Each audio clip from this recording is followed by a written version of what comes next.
Hello everybody. In this lesson, I'm going to show you 4 different ways to make your presentation more interesting.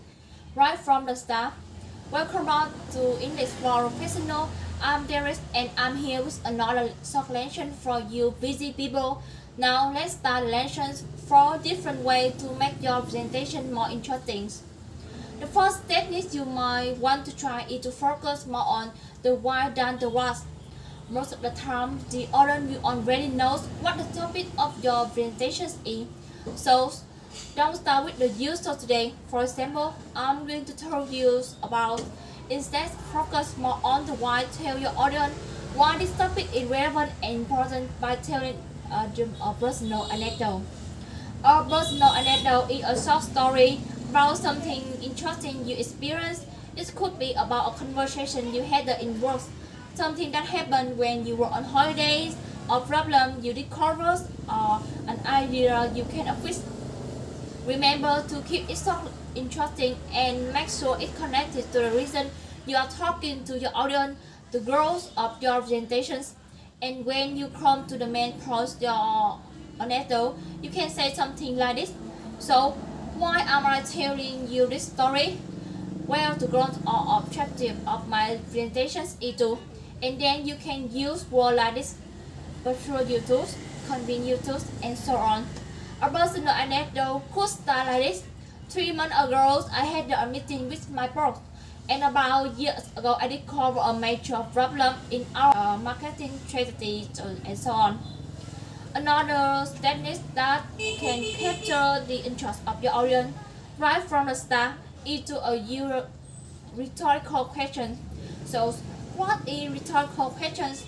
It's a question we ask without expecting an answer. Sometimes the answer is totally obvious, and other times we just want to get the audience thinking about the question. The whole idea of using this technique is to make a point and add with the personal anecdote. It must be connected to the objective of your presentation. If you choose the right questions, it can really capture the interest of your audience. That's what you want, isn't it? Here are some examples of rhetorical questions. What is the biggest problem that family-run business face today? How long has your business tried to find a more efficient way of doing things, and so on?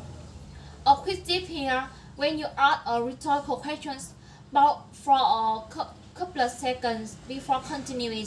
That way, your questions had a greater impact.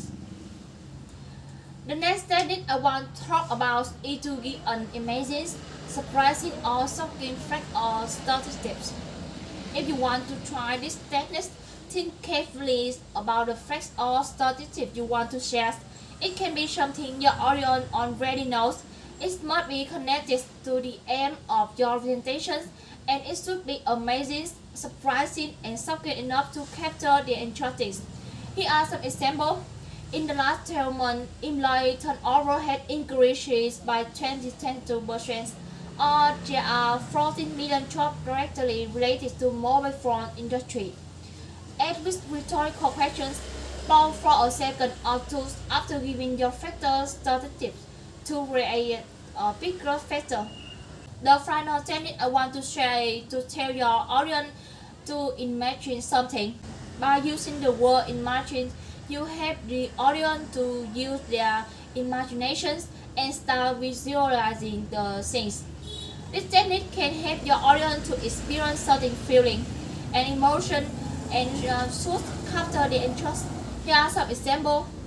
It may you arrive at work one day and there are first in the air. The often seems bright. Everyone is in a positive mood, and the boss gives you a friendly smile when she sees you. A final tip for you: whichever of these techniques you try, always refers back to anecdotes, surprising facts, rhetorical questions, or the imaginary situations. Always refer back to it as important point during your presentations.